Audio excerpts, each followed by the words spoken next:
Hello guys, welcome to English education students. आज हम पढ़ने वाले हैं क्लास 10th हिस्ट्री के थर्ड चैप्टर को। चैप्टर का नाम है the making of global world.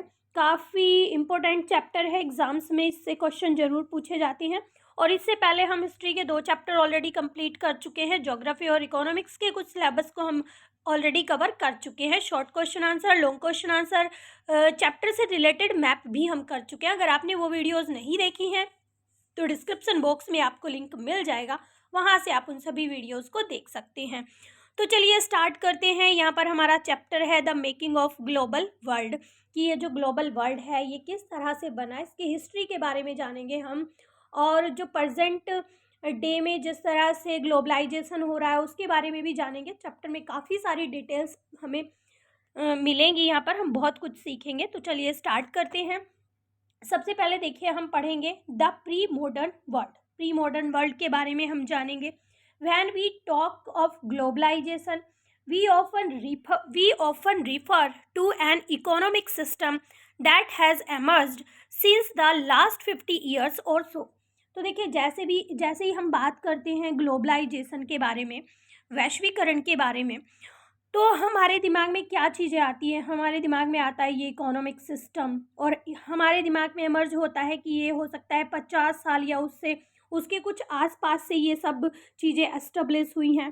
But as you will see in this chapter the making of global world has a long history.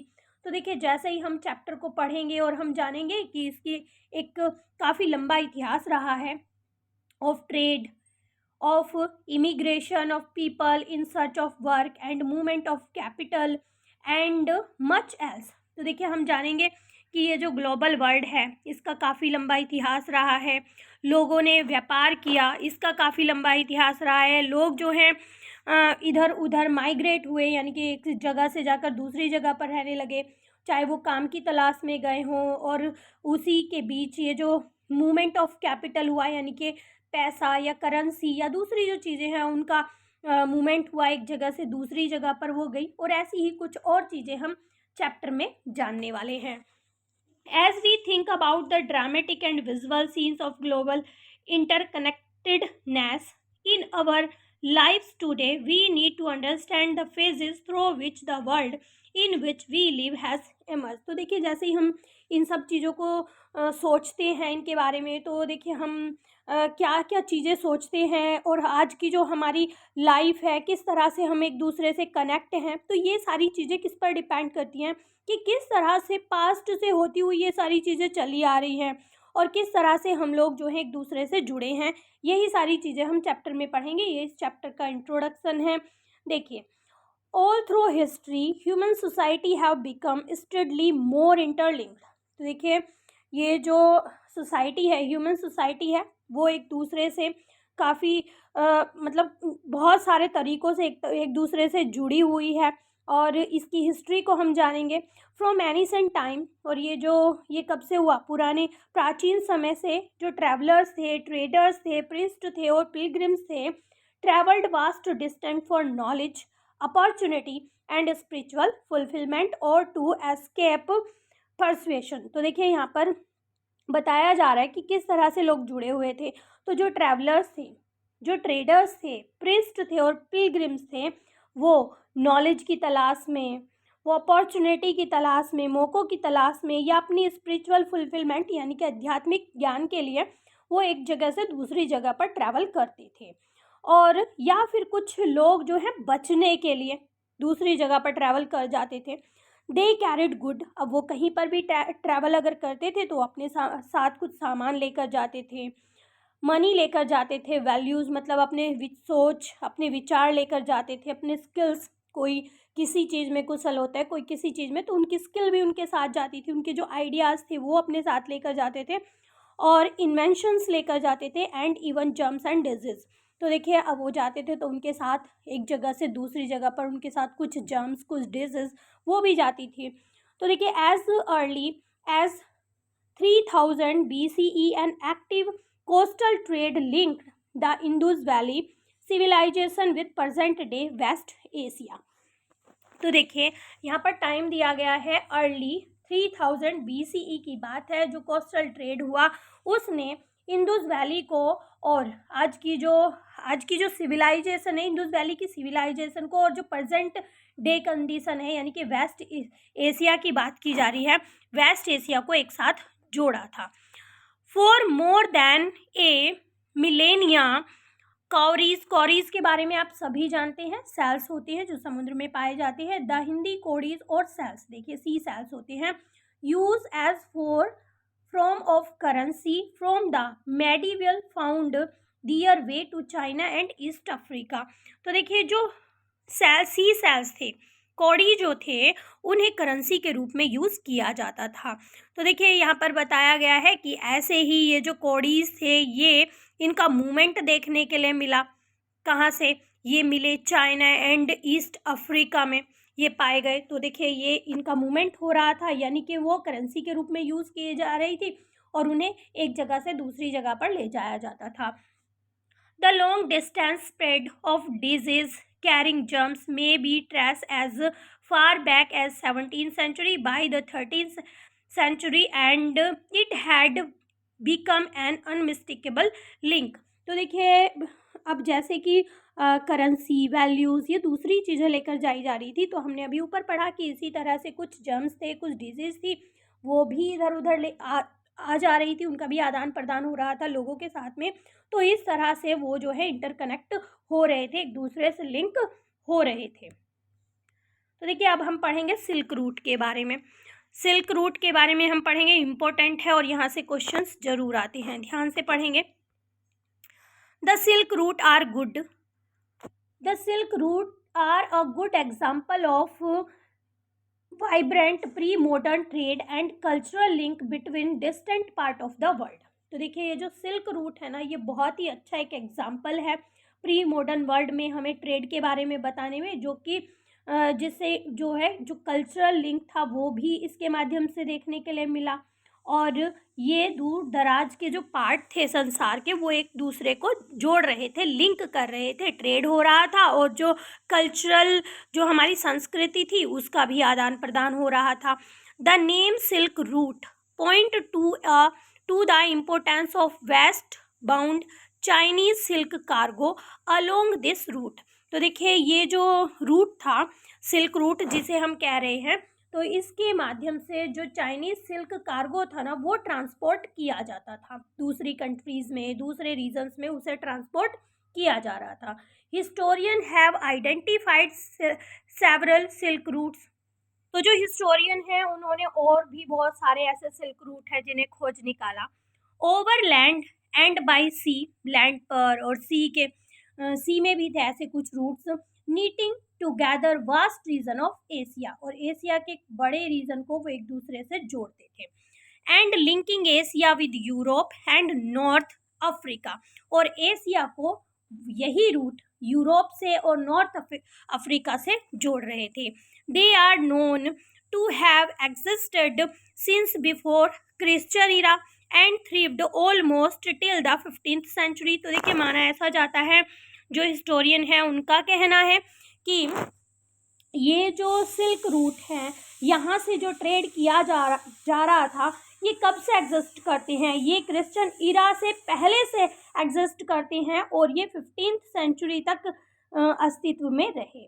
But Chinese pottery also travel the same route. जो Chinese pottery थे वो भी इस root से ही travel किया करते थे। And as did textile and spices from India and South Asia, और इसी तरह साउथ एशिया से और इंडिया से जो स्पाइसेस थे और टेक्सटाइल थे वो ट्रांसपोर्ट इसी रूट से किए जाते थे। In return precious metals gold and silver followed from Europe to Asia. तो देखिए अब बदले में जब ये टेक्सटाइल और स्पाइसेस जो है ट्रांसपोर्ट किए जाते थे, तो बदले में जो प्रीसियस मेटल्स थे जैसे कि गोल्ड हो गया, सिल्वर हो गया, वो यूरोप से एशिया लाए जाते थे। Trade and culture exchange always went hand in hand. तो देखिए यहाँ पर ट्रेड और कल्चर दोनों का ही एक्सचेंज हो रहा था। Early Christian missionaries almost certainly traveled in this route to Asia। तो देखिए जो क्रिश्चियन मिशनरीज थे, यानी कि जो आप कह सकते हैं मतलब अलग अलग जैसे धर्म होते हैं, क्रिश्चियन होते हैं, मुस्लिम होते हैं, हिंदूज होते हैं, तो उनके जो प्रीस्ट होते हैं, उनके जो उपदेशक होते हैं, उनके बारे में जो प्रचार करते हैं, उनके प्रचारक हम कह सकते हैं, उनके जो प्रचारक थे ना, वो ट्रैवल कर रहे थे अब इसी रूट से एशिया की तरफ, as did early Muslim preacher a few centuries later. और इसी रूट से कुछ मुस्लिम प्रीचर भी थे जिन्होंने दूसरी कंट्रीज में जाना शुरू कर दिया। Much before all this Buddhism emerged from eastern India and spread in several directions through. तो देखिए जो बुद्धिज्म थे वो ईस्टर्न इंडिया से होकर अलग अलग क्षेत्रों में, अलग अलग डायरेक्शंस में जो है इसी रूट से होकर जाने लगे थे। वो भी अपने धर्म के बारे में अपने धर्म के बारे में प्रचार करने लगे थे। तो देखिए आगे पढ़ते हैं। Food travels spaghetti and potatoes. तो देखिए आप इसके बारे में जानते हैं, फूड के बारे में जानते हैं। हमने यहाँ पर जाना कि सिल्क रूट से कैसे वर्ल्ड जो है लिंक होता है, जुड़ता है एक दूसरे से। तो यहाँ पर हमने बहुत सारी इंपॉर्टेंट चीज़ें पढ़ी है कि किस तरह से एशिया और यूरोप के बीच ट्रेड होता था, किन किन चीज़ों का आदान प्रदान होता था, किस तरह से जो प्रचारक थे वो सिल्क रूट से होकर सब जगह पर फैलने लगे थे, हर एक क्षेत्र में जाने लगे थे, दूसरे रीजन में जाने लगे थे, दूसरी कंट्रीज में जाने लगे थे और अपने धर्म का प्रचार करने लगे थे। अब हम जानेंगे फूड के बारे में। फूड किस तरह से ट्रैवल कर गया, मतलब अलग अलग क्षेत्रों का अपना अलग एक कॉमन फूड होता है, तो वो दूसरे क्षेत्रों में, दूसरी कंट्रीज में कैसे कॉमन हुआ, ये सारी चीज़ें जानेंगे हम। तो देखिए food offer many example of long distance culture exchange. तो यहाँ पर हम पढ़ेंगे, हमने जाना कि जो फूड है वो उसका भी लॉन्ग डिस्टेंस कल्चर एक्सचेंज देखने के लिए मिलता है। Traders and travellers introduce new crops to the lands they travel. तो देखिए वो जो ट्रेडर्स थे, हमने अभी ऊपर पढ़ा है, ट्रैवलर्स थे जो वो दूसरी कंट्रीज में या दूसरे किसी रीजन में जाते थे, तो वो वहाँ पर लैंड पर एक न्यू क्रॉप ग्रो करते थे। Even ready food stuff is distant part of the world might share common origin। तो देखिए माना ये भी जाता है ये जो रेडी फूड स्टफ है ये ऐसा हो सकता है कि एक ही जगह से ओरिजिनेट हुआ हो, ऐसा मानना है, और अलग अलग जाकर इनका अलग अलग नाम पड़ गया हो, ये भी माना जाता है। जैसे कि यहाँ पर एक एग्जाम्पल दिया गया है, टेक स्पैगेटी एंड न्यूडल्स और स्पैगेटी के बारे में पढ़ते हैं। It is believed that noodles traveled west from China to become spaghetti। तो देखिए माना जाता है कि ये जो न्यूडल्स है ना, जब ये चाइना से चले, मतलब चाइना में ही ये बनाए जाते थे, फिर ये वेस्ट में पहुंचे तो इनका नाम क्या रख दिया गया, स्पैगेटी कहा गया इन्हें। और perhaps Arab traders took pasta to 5th century Sicily and an island now in Italy. तो देखिए माना ये भी जाता है कि शायद जो अरब के ट्रेडर्स थे वो पास्ता को 5th सेंचुरी में सिसिली लेकर गए हों, जो अब इटली का आइलैंड है। Similar foods were also known in India and Japan and so the truth about their origins may never be known. तो देखिए ऐसे ही कुछ फूड्स जो हैं इंडिया में भी देखे जाते हैं, जापान में भी देखे जाते हैं, लेकिन ये कहाँ से ओरिजिनेट हुए इसके बारे में अभी कोई नहीं जानता है, कोई सच्चाई सामने नहीं आई है। Yet such gas work suggest the possibilities of long distance cultural contact even in the pre modern world. तो देखिए इस तरह से हम गैस ही कर रहे हैं कि ये चीज़ें वहाँ से गई, वहाँ पे इनके ये नाम रखे गए, ये सारी चीज़ें हम गैस कर रहे हैं और ये प्री मॉडर्न वर्ल्ड की बात है। देखिए many of our common food such as potatoes, soya, groundnut, maize, tomato, chillies, sweet potatoes and so on were not known to our ancestors until about 5 centuries एगो। तो देखिए यहाँ पर कुछ चीज़ों के नाम बताए गए हैं, जैसे कि सोया है, ग्राउंडनट है, मेज है, टमाटो है, चिली है, स्वीट पटैटोज हैं। ये सारे जो हैं हमारे पूर्वज इनके बारे में नहीं जानते थे। कब तक, अबाउट 5 century एगो। 5 century एगो ये जो हमारे एनकेस्टर्स थे, यानी कि हमारे जो पूर्वज थे, 500 साल पहले तक ये इनके बारे में नहीं जानते थे। These food were only introduce in Europe and Asia after Christopher Columbus accidentally discovered the vast continent that would later become known as Americas. तो देखिए ये जो फूड है जो अभी हमने ऊपर नाम दिए गए हैं ये केवल यूरोप और एशिया में इंट्रोड्यूस किए गए। कब? जब क्रिस्टोफर कोलंबस ने एक्सीडेंटली एक बड़े से कॉन्टिनेंट का पता लगाया जिसका नाम क्या था? अमेरिकाज, जिसको नाम दिया गया था। अमेरिकाज क्यों था? क्योंकि उसमें अलग अलग रीजन थे यहाँ पर। तो देखिए here we will use America to describe, हम अमेरिका का यूज करेंगे किसको डिस्क्राइब करने के लिए? North America, South America and Caribbean, इसको डिस्क्राइब करने के लिए हम अमेरिका का यूज करेंगे। In fact many of our common food come from America's original inhabitants the American Indians. तो देखिए जो इनके ओरिजिनल इनहैबिटेट्स हैं इसे कहा जाता है अमेरिकन इंडियंस। तो देखिए वास्तव में बहुत सारे जो हमारे कॉमन फूड हैं वो अमेरिकन ओरिजिनल इनहैबिटेट से आए हैं। sometime the new crops would make the difference between life and death। तो देखिए बताया जा रहा है कभी कभी जो नई फसल होती है वो लाइफ और डेथ के बीच में एक अंतर पैदा कर देती है। कैसे? Europe's poor began to eat better and live longer with the introduce of the humble potato. तो देखिए यहाँ पर बताया गया है यूरोप के जो गरीब किसान थे कह सकते हैं या जो गरीब लोग थे उनका जो जीवन था अब वो लंबा होने लगा था, अच्छा होने लगा था, क्योंकि वहाँ पर क्या इंट्रोड्यूस कर दिया गया था? पोटैटो को उगाया गया था जिससे उनका जीवन बेटर हो गया था, उनकी लाइफ स्पेन बढ़ गया था। Ireland poorest peasants become so dependent on potatoes that when disease discovered the potato crop destroyed. तो देखिए यहाँ पर बताया गया है Ireland's poorest peasant became so dependent on potatoes that when disease destroyed the potato crop in the mid 1814s hundreds of thousands died of starvation। तो देखिए यहाँ पर तो हमने यहाँ तक जाना कि किस तरह से जो पोटैटोज थे उनके ग्रो करने से लोगों का जीवन जो है यूरोप में बेटर हो गया था, लाइफ स्पेन लॉन्गर हो गया था। और वहीं पर बताया गया है आयरलैंड की बात बताई गई है, जो पुअरेस्ट पीजेंट थे वो इतने डिपेंड हो गए थे पोटैटो के ऊपर कि जब एक बार पूरा पोटैटो डिस्ट्रॉय हो जाता है, पूरी क्रॉप जो है बर्बाद हो जाती है मिड 1840 में, तो देखिए यहाँ पर सैकड़ों हजारों लोग जो है भूख की वजह से मर जाते हैं। तो यहीं पर इसलिए बताया गया है कि काफ़ी डिफरेंस पैदा कर देती है एक नई क्रॉप लाइफ और डेथ में। अब हम पढ़ेंगे conquest, disease and trade. Conquest means होता है हारना, ठीक है, या हराना हम कह सकते हैं। डिजीज बीमारियां और ट्रेड होता है व्यापार। इसके बारे में हम जानेंगे। देखिए the pre modern world shrank greatly in 16th century after European sailor found a sea route to Asia and also successfully crossed the western ocean to America.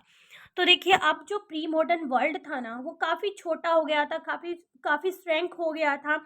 कब? 16th सेंचुरी में, जब जो यूरोपियन सेलर्स थे उन्होंने एक सी root find कर लिया Asia के लिए और बहुत ही सक्सेसफुल्ली वो जो है वेस्टर्न ओशियन को क्रॉस करके अमेरिका पहुंच गए।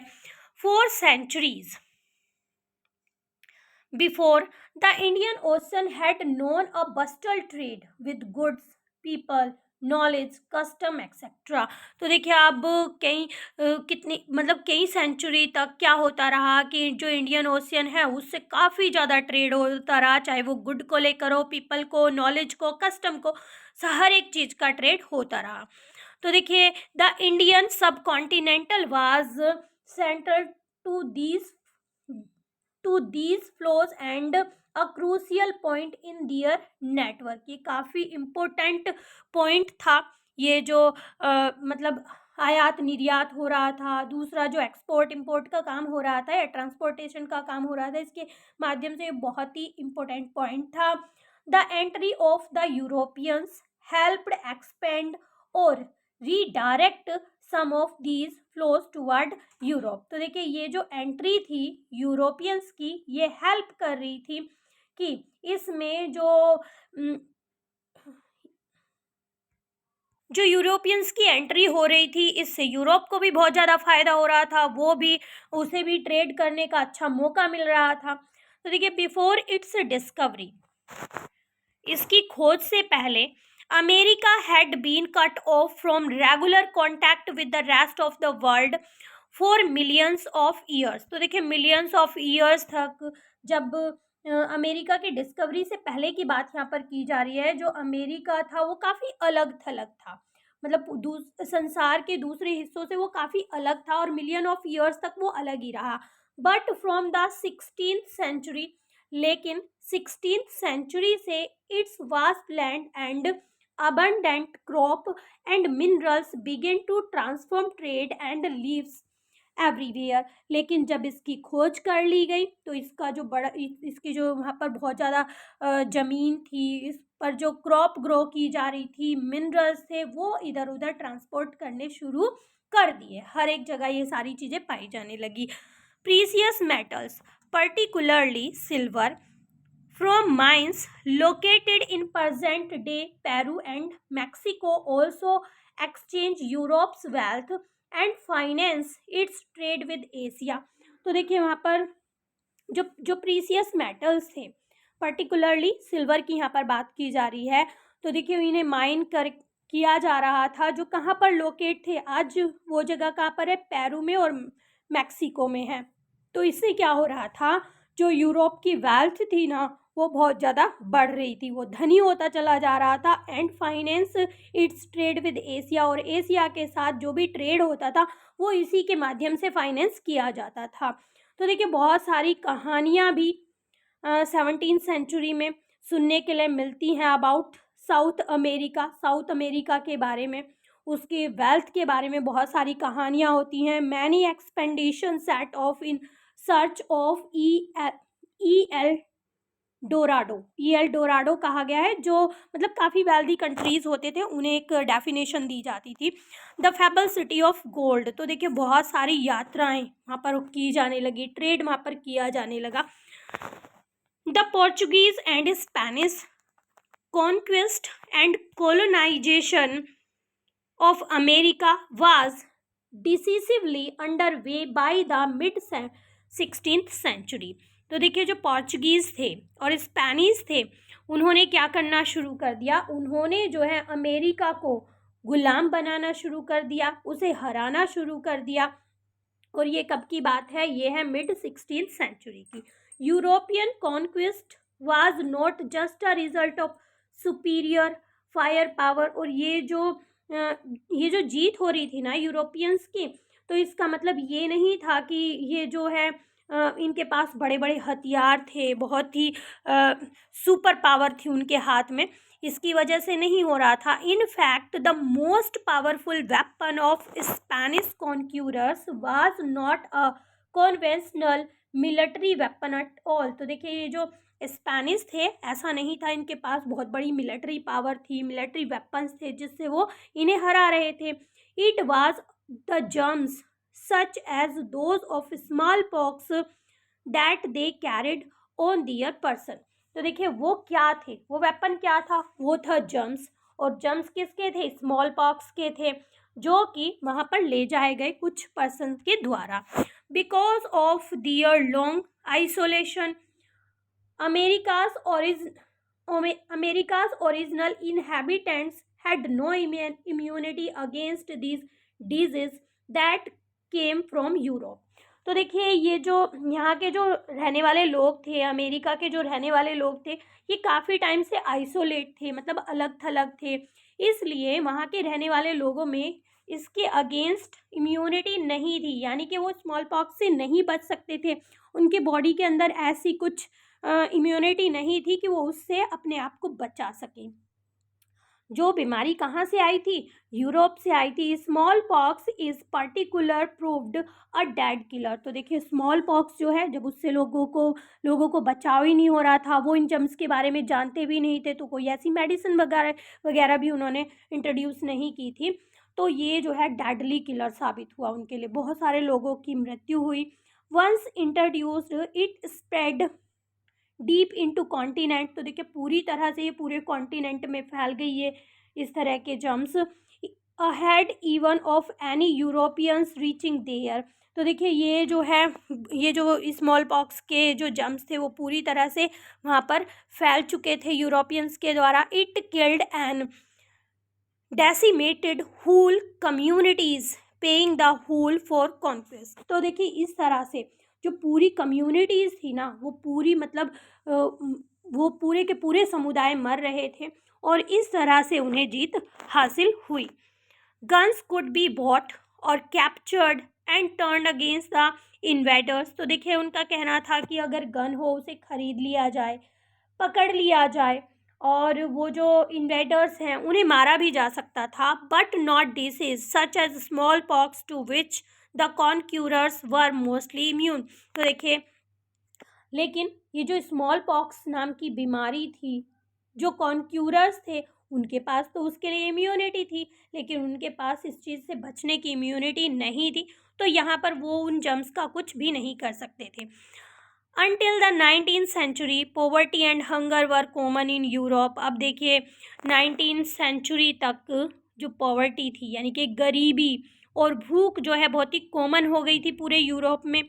Cities were crowded and deadly disease were wide spread. तो देखिए जो शहर थे वो बहुत भीड़ भाड़ वाले थे, बहुत भीड़ वहाँ पर थी और ये जो बीमारी थी जो मृत्यु दे रही थी लोगों को वो पूरी तरह से फैल चुकी थी। Religious conflict were common and religious dissenters were persecuted। तो देखिए यहाँ पर जो रिलीजियस कॉन्फ्लिक्ट थे यानी कि धार्मिक झगड़े भी बहुत कॉमन सी बात हो गई थी और जो रिलीजियस डिसेंटर्स थे उन्हें भी प्रताड़ित किया जा रहा था, उन्हें मारा जा रहा था। Thousands therefore fled Europe for America, मतलब सैकड़ों हजारों लोग ऐसे थे जो यूरोप से अमेरिका की तरफ बढ़ गए थे। Here by the 18th century, plantation worked by slaves captured in Africa were growing cotton and sugar for European markets। तो देखिए 18वीं शताब्दी तक अफ्रीका में जो पकड़े गए दास थे उनके द्वारा प्लांटेशन का काम किया जा रहा था। यूरोप के बाज़ारों में कपास की और चीनी की का वो प्रोडक्शन कर रहे थे, उनकी खेती को ग्रो कर रहे थे, कॉटन ग्रो कर रहे थे, शुगर ग्रो कर रहे थे। Until well into the 18th century, China and India were among the world's richest countries। तो देखिए अब तक जो 18th सेंचुरी की बात हो रही है यहाँ पर इंडिया और चाइना जो है ये रिचेस्ट कंट्रीज में थे। They were also preeminent in Asian trade. तो यहाँ पर जो है जो व्यापार किया जा रहा था बहुत ही मतलब फेमस था Asian trade. However, from the 15th century, China is said to have restricted overseas contact and retreated into isolation। अब देखिए चाइना में क्या हुआ, चाइना में एकदम से बदलाव किया गया, 15th सेंचुरी की यहाँ पर बात की जा रही है। तो देखिए यहाँ पर चाइना ने एक बड़ा स्टेप लिया था कि उसने जो है दूसरी जो कंट्रीज़ थी उनसे वो अलग होने लगा था, आइसोलेट होने लगा था और जितने बहुत सारे जो है प्रतिबंध लगा दिए गए थे।